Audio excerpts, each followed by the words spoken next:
Hey guys, welcome to Black Angus Reviews. Today we got another doozy in entertainment.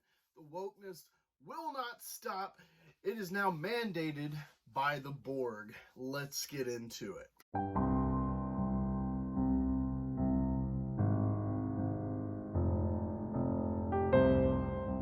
Before we begin, check out my Indiegogo for my character Methcator.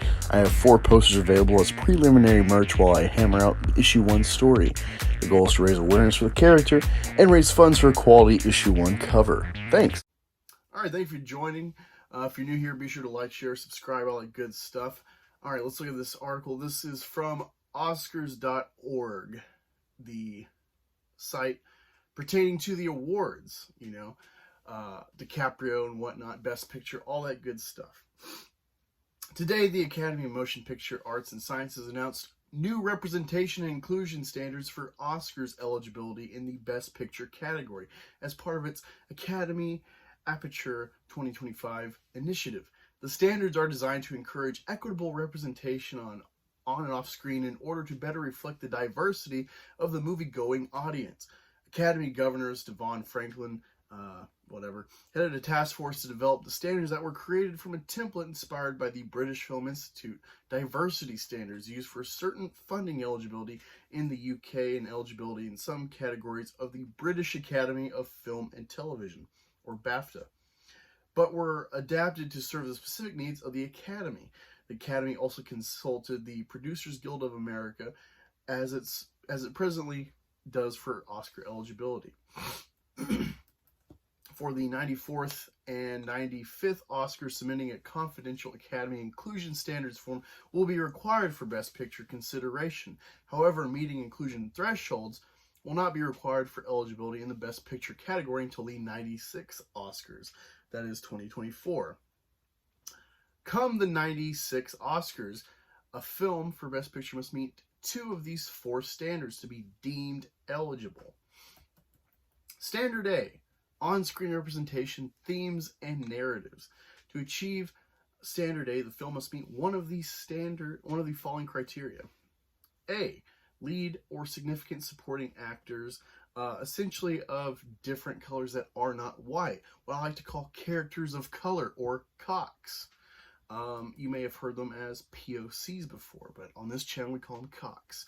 You need lots of COCs to be diverse now.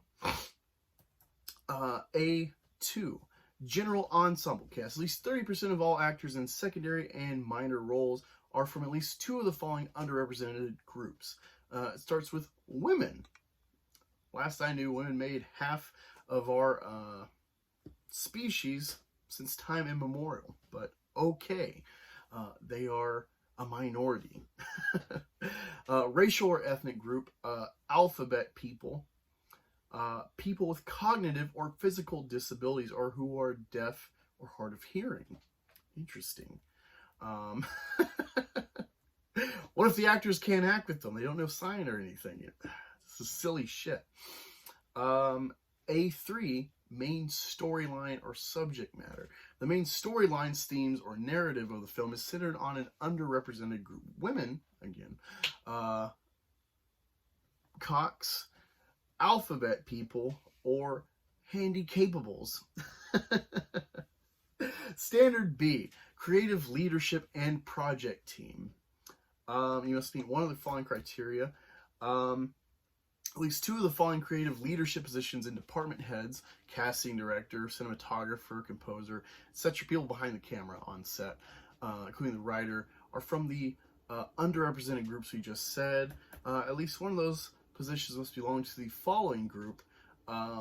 Again, COCs, including Latinx, which only 3% of Latin people use, because they don't do that bullshit. Other key roles, at least 6 other crew or team and technical positions, excluding production assistants, are from an underrepresented racial or ethnic group.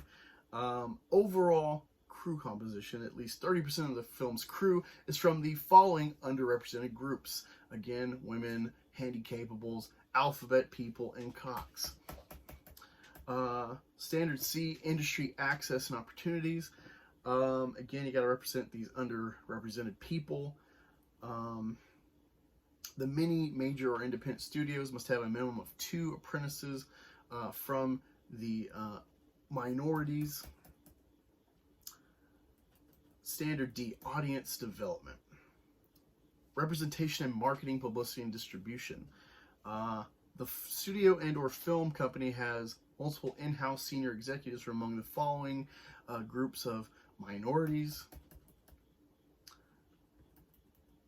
All categories other than Best Picture will be held to their current eligibility requirements. Films in these specialty feature categories, animated, documentary, international, submitted for Best Picture or general entry consideration will be addressed separately. So that's pretty much it from the actual horse's mouth, the Oscars.org. Now this is silly shit.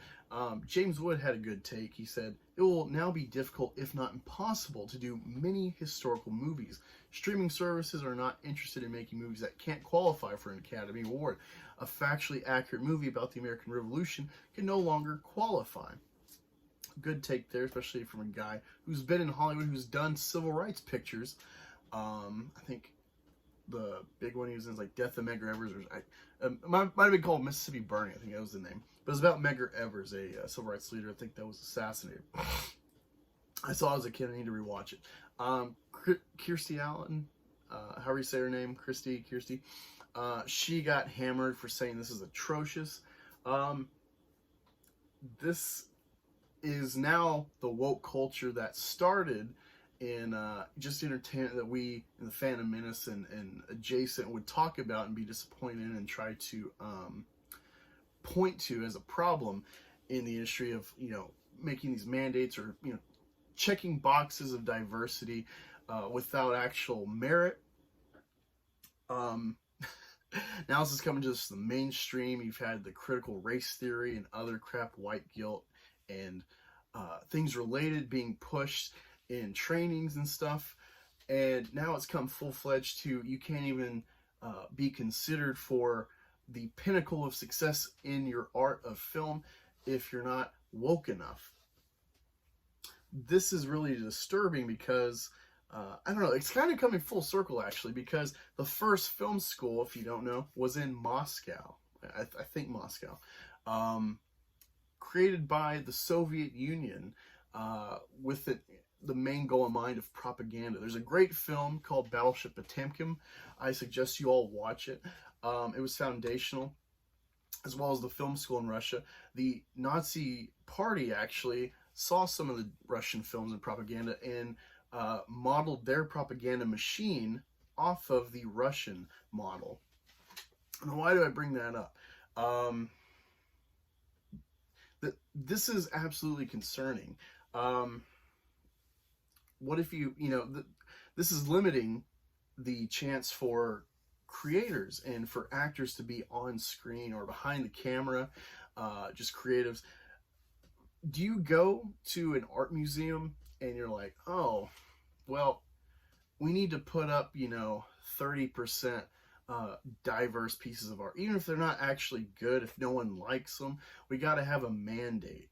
Art should be a meritocracy, and this is really upsetting me because this is stuff I've been talking about to some degree or another. This is the main concern I've had. That's why I've always been a fan of Menace, is because watching stuff like this,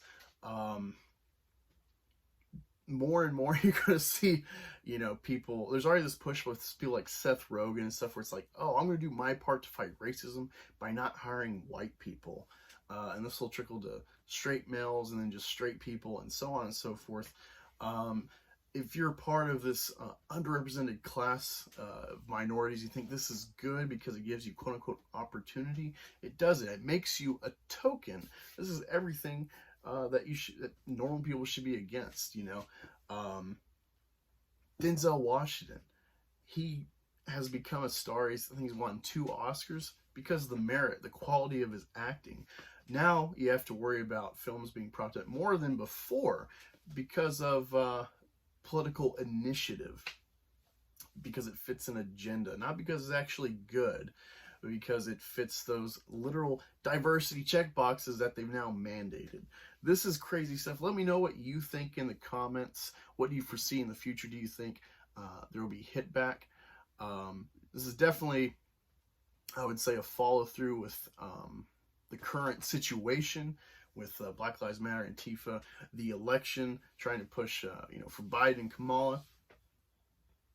I don't know, it's really scary. This is how, the main reason I brought up the Moscow thing is this is how you really enact change. It's not about, even though this is important, it's not about the history you teach or